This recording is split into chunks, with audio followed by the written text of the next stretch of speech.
The silence in the Pentagon briefing room stretched like a taut wire ready to snap. General Marcus Blackwood's weathered fingers had stopped mid-gesture over the tactical display, his steel-gray eyes fixed on the woman who had just spoken from the back corner. She wasn't supposed to be there. Hell, most of the brass didn't even know her name.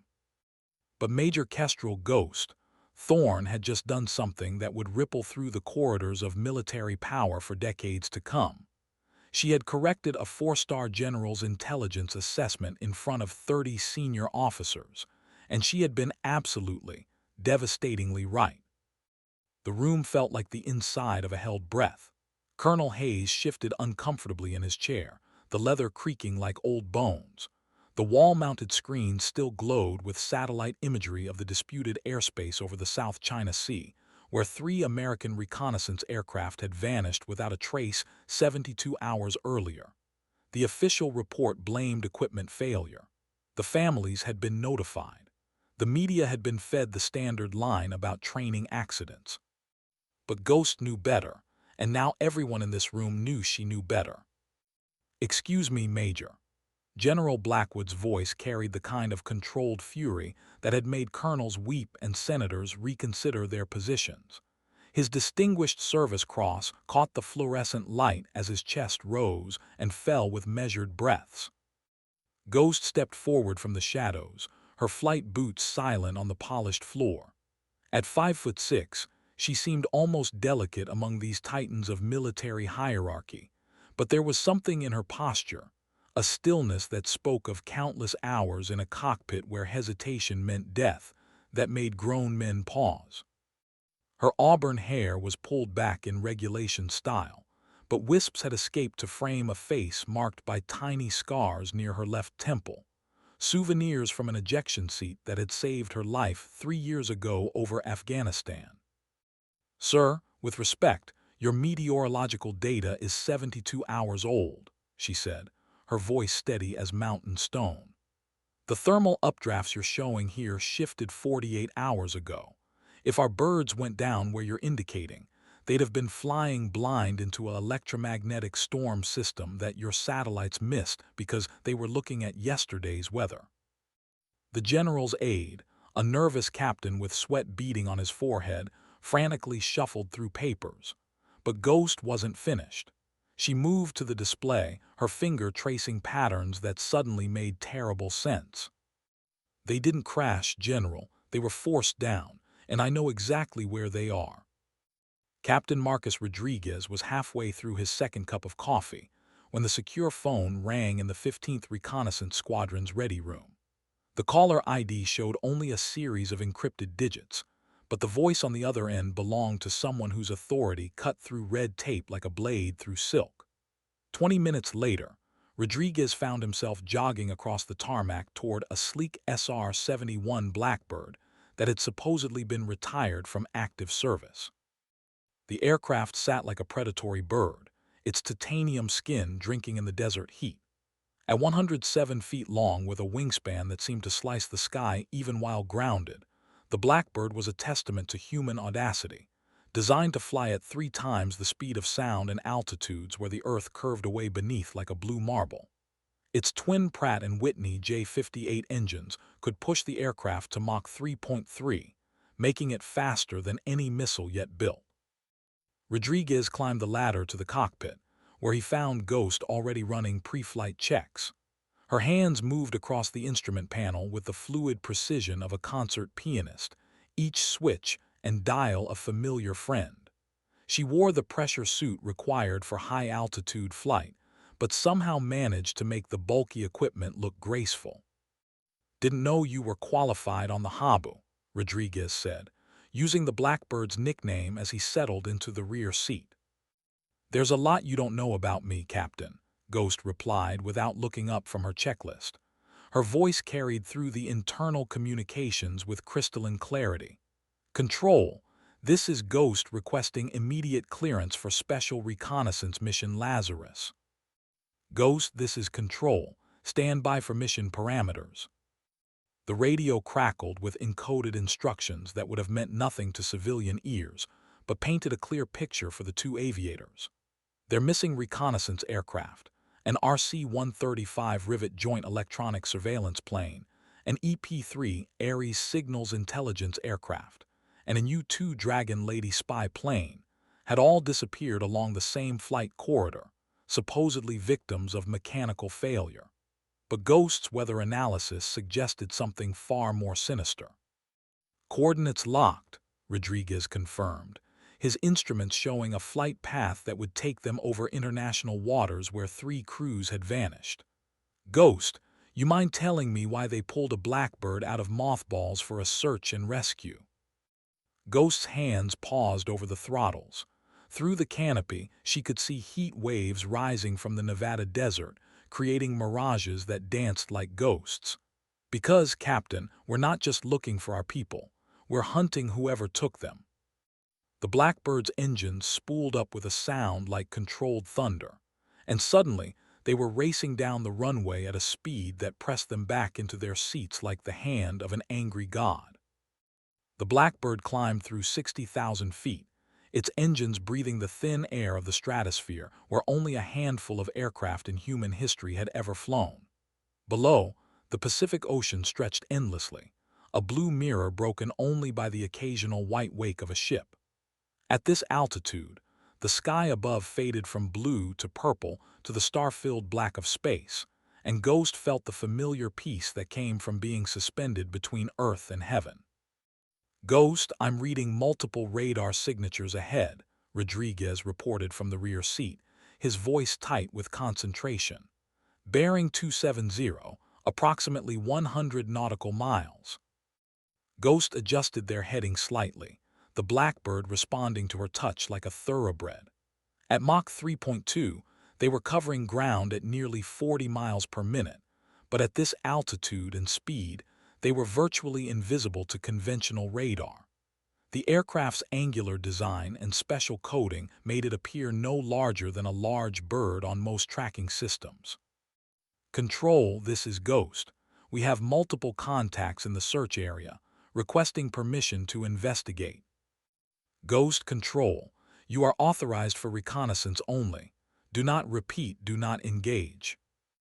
Through her visor, Ghost could see the curved horizon of the Earth, the thin blue line of atmosphere that separated life from the infinite black of space.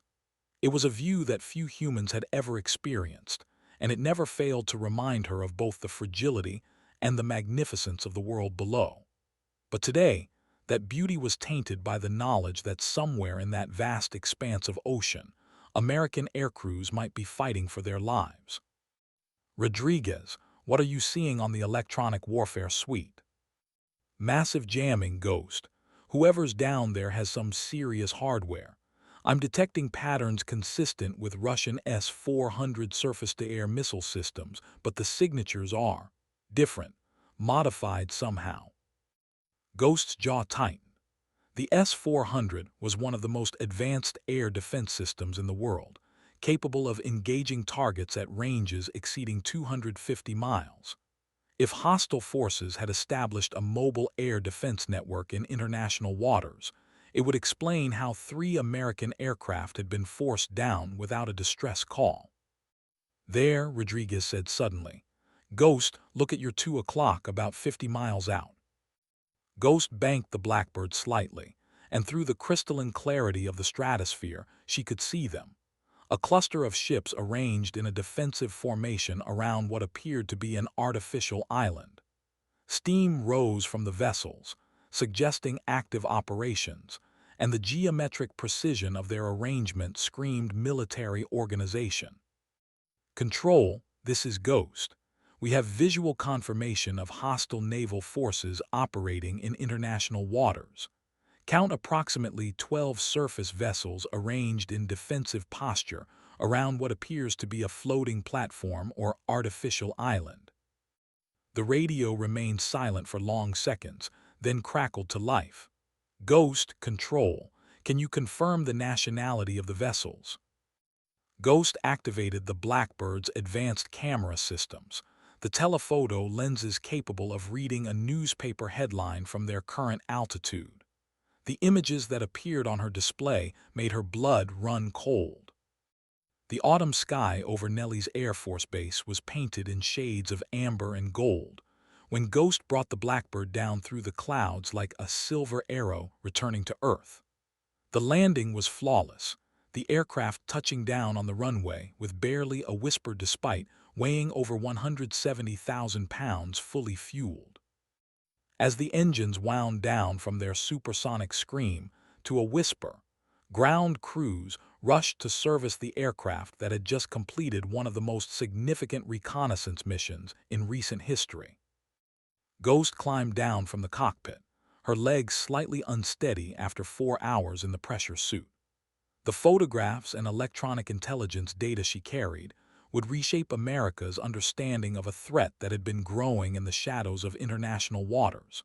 But as she walked across the tarmac toward the debriefing facility, she couldn't shake the image of those ships arranged around their floating fortress like wolves protecting their kill. Colonel Sarah Matthews was waiting in the briefing room, her expression grave. Matthews had been Ghost's commanding officer during her tour in Afghanistan, and the mutual respect between the two women had grown from shared dangers and hard-won victories. But today, Matthews looked like someone who had been tasked with explaining the impossible. "Kestrel, sit down," Matthews said, using Ghost's given name instead of her call sign. "What you photographed out there, it's going to change everything." Ghost settled into a chair, still wearing her flight suit. "Colonel, those ships were flying Chinese naval ensigns, but the electronic signatures Rodriguez picked up don't match anything in our databases. Someone's given the People's Liberation Army Navy toys that aren't supposed to exist yet." Matthews activated a wall-mounted display, and Ghost's reconnaissance photographs filled the screen in high-definition clarity. The floating platform was revealed to be a massive mobile air defense installation, bristling with radar arrays and missile launchers. The surrounding ships formed concentric rings of protection, with destroyers and frigates providing close-in defense, while larger vessels established a perimeter that stretched for miles. Intelligence estimates this installation can deny air access across a circle with a radius of over 300 miles, Matthews explained. If they've positioned it correctly, they can effectively control one of the busiest shipping lanes in the Pacific. Ghost studied the images, her pilot's eye picking out details that might escape others. "Colonel, look at the landing platform on the main structure. Those aren't helicopter landing marks. The spacing and reinforcement patterns suggest fixed-wing aircraft operations." Matthews nodded grimly.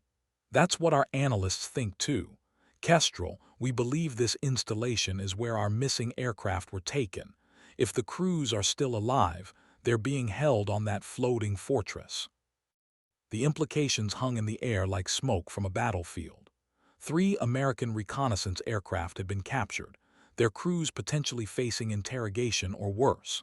The technology aboard those planes, especially the U-2's advanced sensor packages and the RC-135's electronic warfare systems, represented decades of research and development. In the wrong hands, that intelligence could shift the balance of power across the entire Pacific region. "What's the mission, Colonel?" Ghost asked, though she suspected she already knew the answer. Matthew's expression hardened with the resolve of someone who had sent good people into harm's way and brought them home again. "We're going to get our people back, Major, and you're going to help us figure out how." The war room in the Pentagon's basement levels hummed with the controlled urgency of a military operation in its planning stages. Ghost stood before a 3-dimensional holographic display that showed the floating fortress and its protective fleet in meticulous detail. Every ship, every radar array, every possible approach route had been analyzed and cataloged by the Defense Intelligence Agency's most capable analysts. General Blackwood entered the room with the measured stride of a man who had commanded troops in 3 different wars. His earlier embarrassment at being corrected by a major had transformed into something more dangerous, professional curiosity mixed with grudging respect. Behind him walked Admiral Janet Pierce, whose submarine forces would play a crucial role in any rescue operation. "Major Thorne," the general said, his voice carrying none of the condescension from their first meeting. Your reconnaissance flight has given us our first clear picture of what we're facing. Now, I need you to tell me how we're going to penetrate that defense network without starting World War III. Ghost moved to the display, her finger tracing potential flight paths through the enemy's air defense umbrella. General, conventional approaches won't work. Their radar coverage is too complete, and the mobile nature of the installation means they can adjust their defensive posture in real time. But there's a window, literally. She manipulated the holographic display, highlighting a gap in the radar coverage that appeared for roughly 12 minutes during each defensive rotation. Their Aegis-type radar systems have to shut down periodically to prevent interference with their own communications arrays. During those windows, a small, fast aircraft could penetrate their perimeter. Admiral Pierce leaned forward, her submarine warfare expertise making her appreciate the complexity of coordinated operations. Major, even if you can get through their air defenses, how do you extract 3 aircrews from a fortified position surrounded by 12 warships? Ghost's smile was sharp as a blade. Admiral, who said anything about extraction, we're not going in to rescue them. We're going in to give them the tools to rescue themselves. The room fell silent as the implication sank in. Instead of a traditional rescue operation that would require overwhelming force and risk international escalation, Ghost was proposing something far more elegant, a precision insertion that would arm the captured aircrews with the means to escape on their own. The installation has several aircraft on the landing platform, Ghost continued. If we can get weapons and equipment to our people, they can fight their way out using the enemy's own aircraft. A stolen Chinese fighter plane flying toward American naval forces would be impossible to intercept without risking friendly fire. General Blackwood studied the display, his strategic mind working through the possibilities. Major, you're talking about flying through one of the most sophisticated air defense networks in the world, landing on a hostile platform, and somehow coordinating with prisoners who may not even be in any condition to fight. Ghost met his gaze steadily. Yes, sir, that's exactly what I'm talking about. The Nevada desert stretched endlessly in all directions, broken only by the occasional Joshua tree standing sentinel against the blazing sun.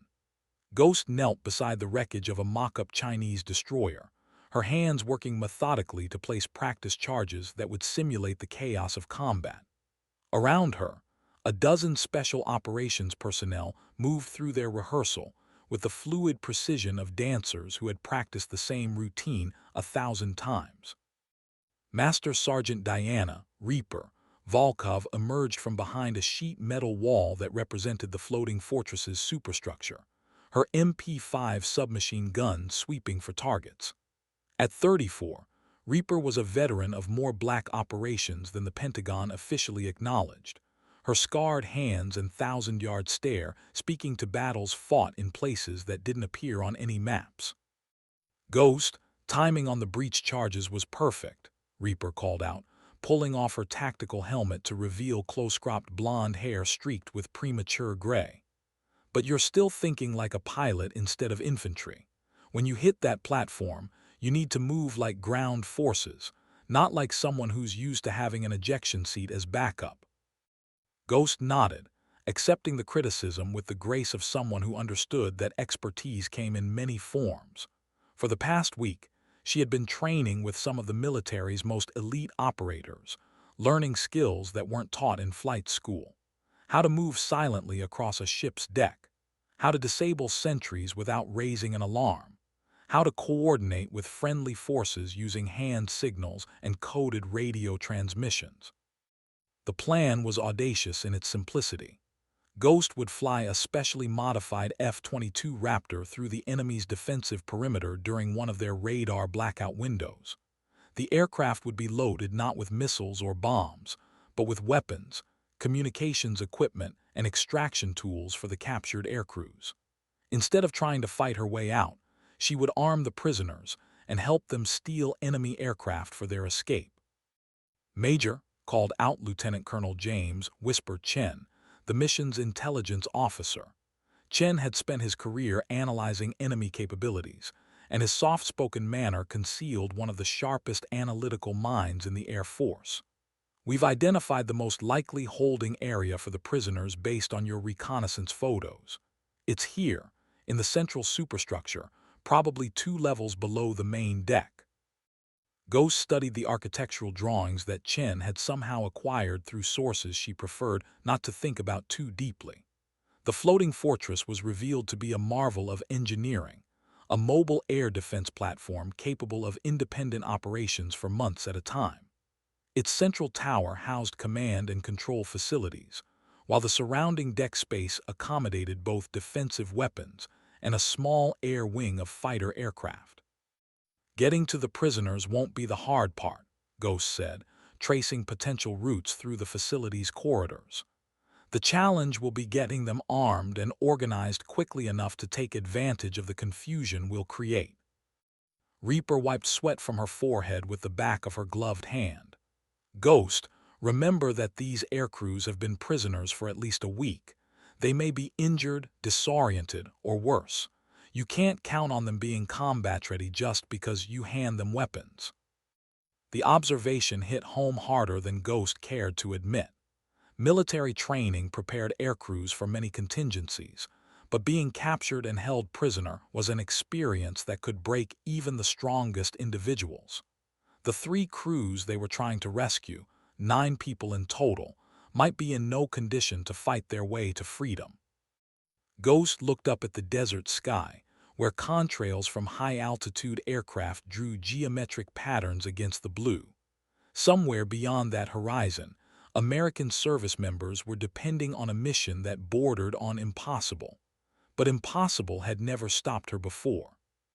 The hangar at Groom Lake, the facility that conspiracy theorists called Area 51, hummed with activity as technicians made final modifications to the most advanced fighter aircraft in the American arsenal. The F-22 Raptor designated for Ghost's mission had been stripped of its normal armament and reconfigured for a role no Pentagon planner had ever envisioned: Airborne Special Operations Platform. Where missiles would normally hang from the aircraft's internal weapons bays, technicians had installed custom containers holding everything the captured aircrews would need to escape. Compact assault rifles, ammunition, communications gear, and cutting tools were packed with the precision of a Swiss watch. The aircraft's stealth coating had been enhanced with experimental materials that would make it even more difficult to detect, though at the cost of some structural integrity. Ghost ran her hands along the Raptor's angular fuselage, feeling the slight texture of the radar-absorbing materials that made the aircraft nearly invisible to enemy sensors. At 62 feet long with a wingspan of 44 feet, the F-22 was smaller than the Blackbird she had flown earlier, but what it lacked in size it made up for in agility and stealth. Its twin Pratt & Whitney F-119 engines could push the aircraft beyond Mach 2 while maintaining its stealthy characteristics.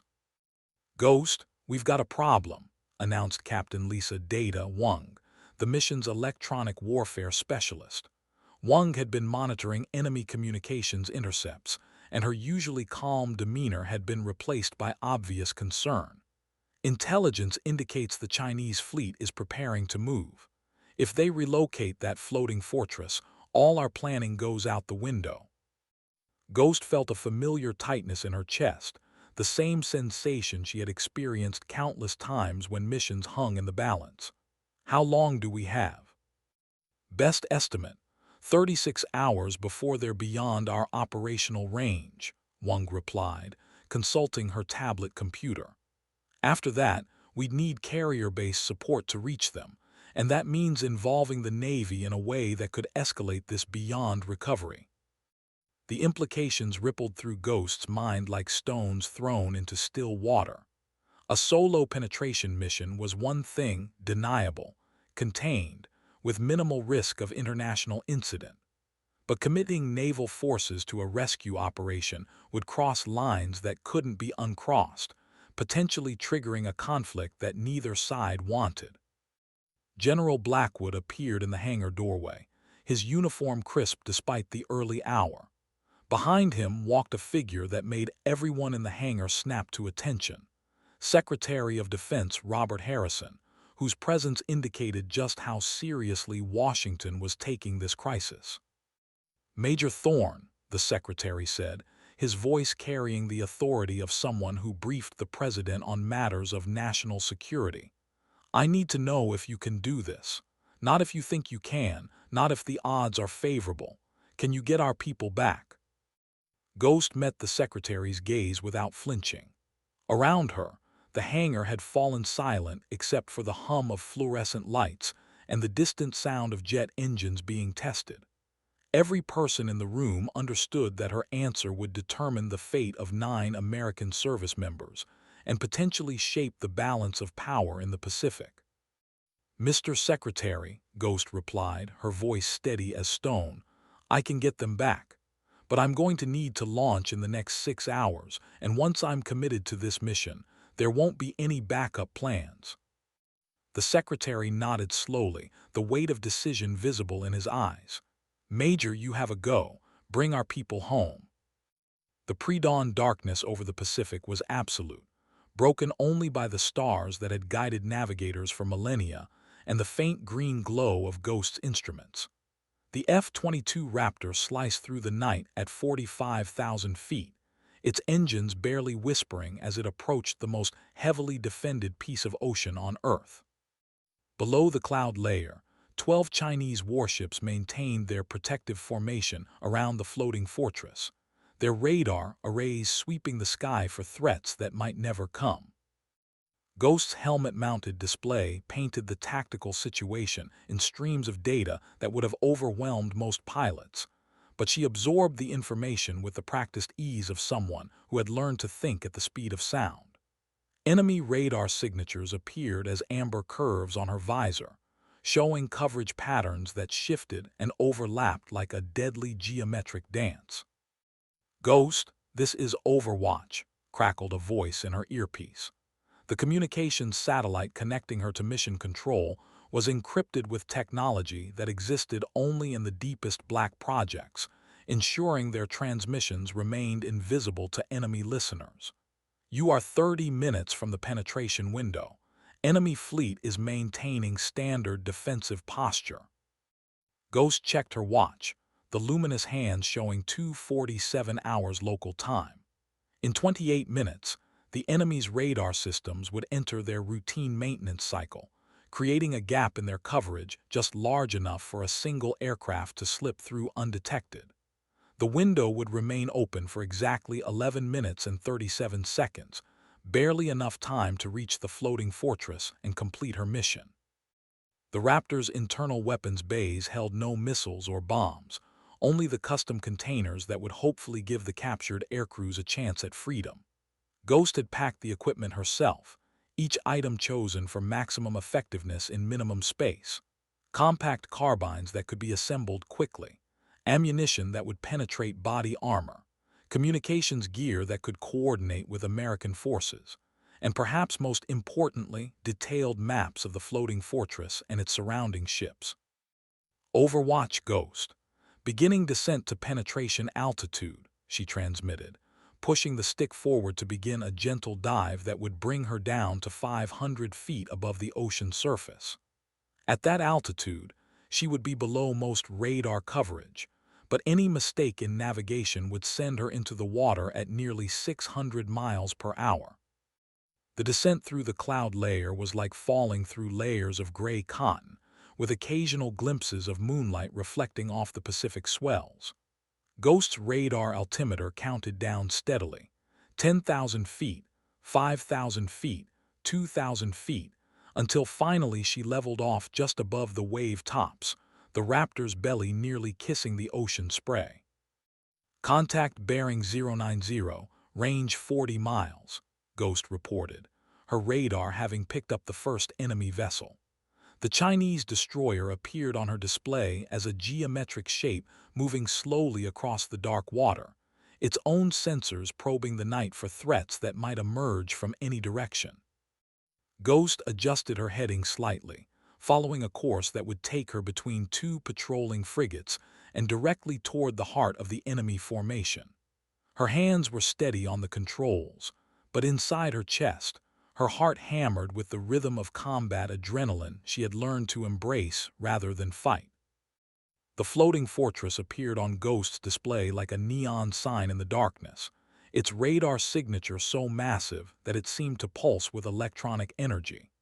Even at 20 miles distance, she could see the heat signatures of aircraft on its deck, the glow of powerful engines, and the geometric patterns of defensive weapons systems that could swat her from the sky with contemptuous ease.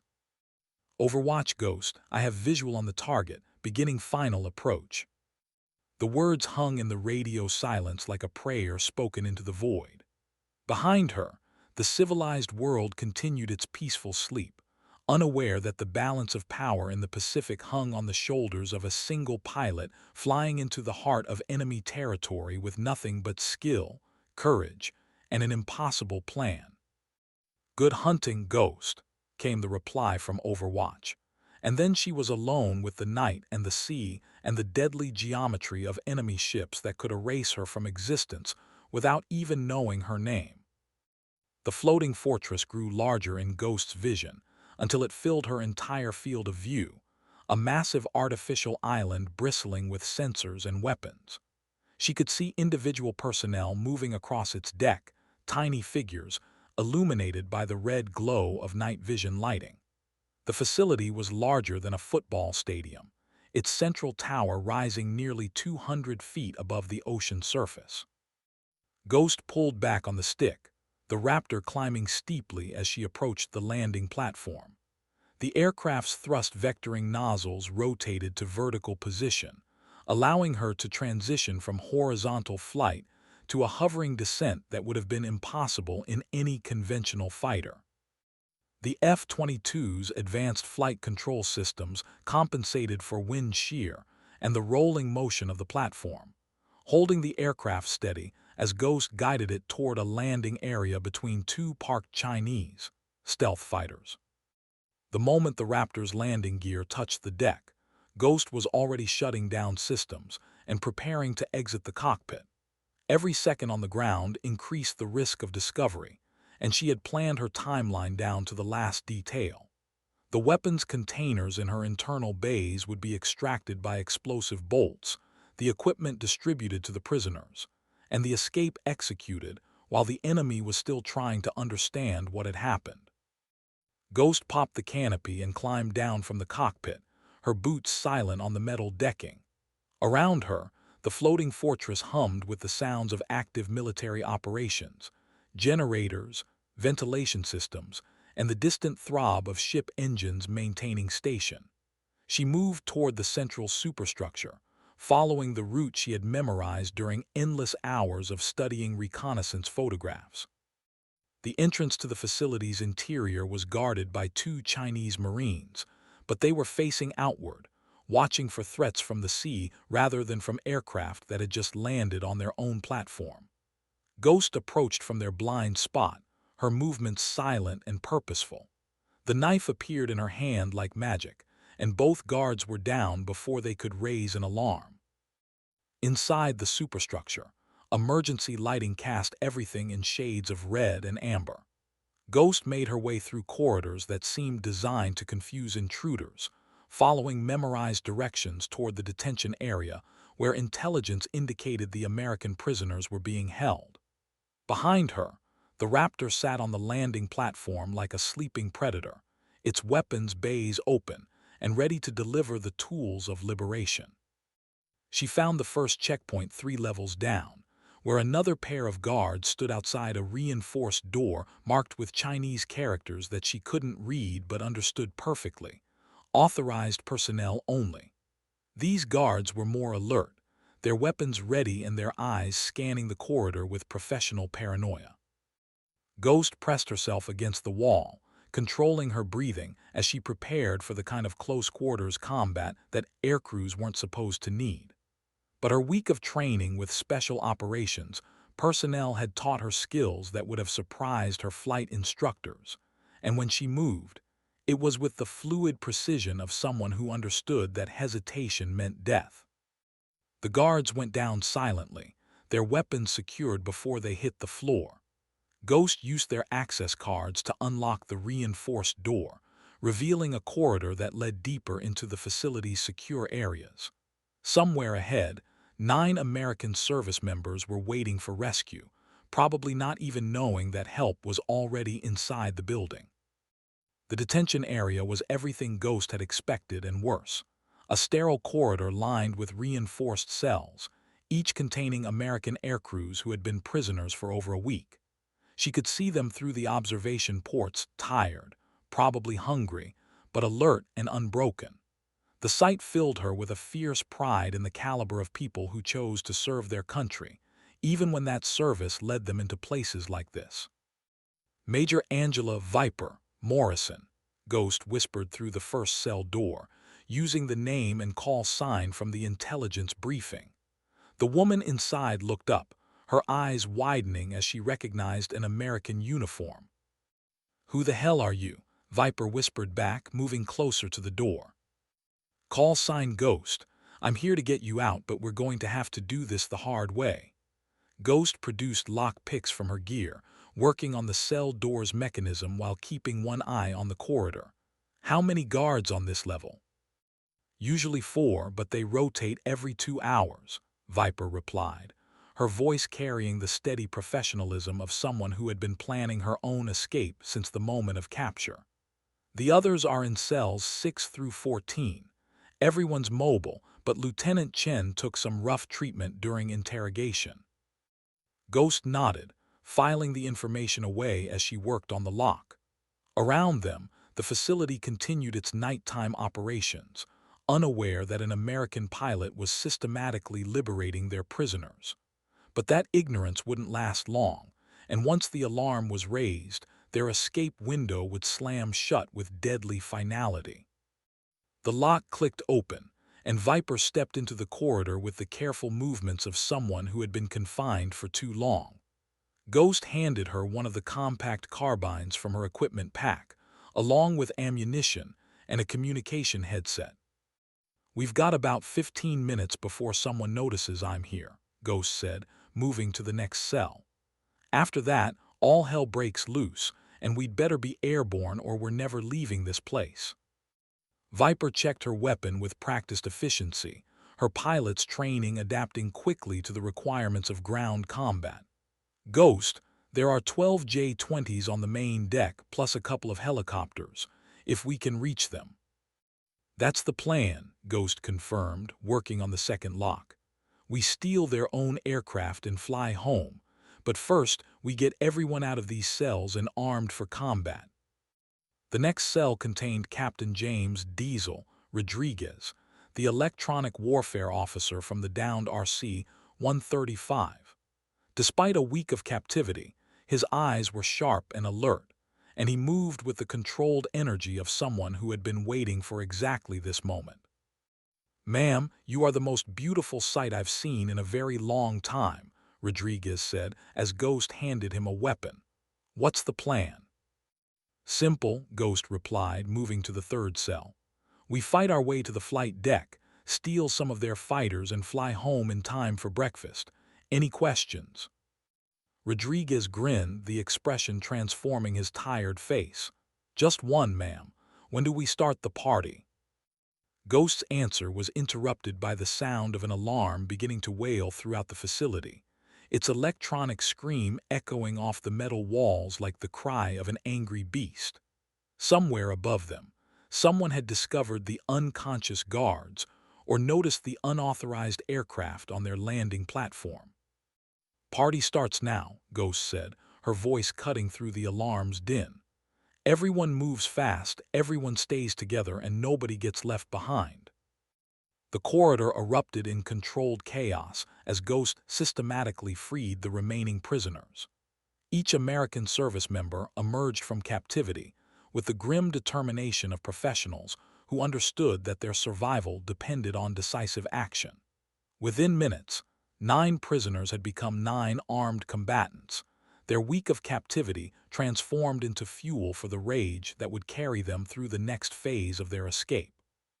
Lieutenant Sarah, Phoenix, Chen was the last to be freed, and Ghost could see immediately that Viper's assessment had been accurate. The young pilot moved carefully, favoring her left side where interrogation had left its mark, but her eyes burned with the same fierce determination that characterized all the others. "Phoenix, can you fly?" Ghost asked directly, knowing that sugarcoating the question would help no one. "Ma'am, I can fly anything with wings and some things without them," Phoenix replied through gritted teeth. "Just point me at a cockpit." Ghost nodded, feeling a surge of pride in these people who refused to be broken by capture and confinement. Around them, the facility's alarm continued to wail, and the sound of running feet echoed from distant corridors as Chinese security forces responded to the breach. "Listen up," Ghost called out, her voice carrying the authority of someone who had led people through impossible situations before.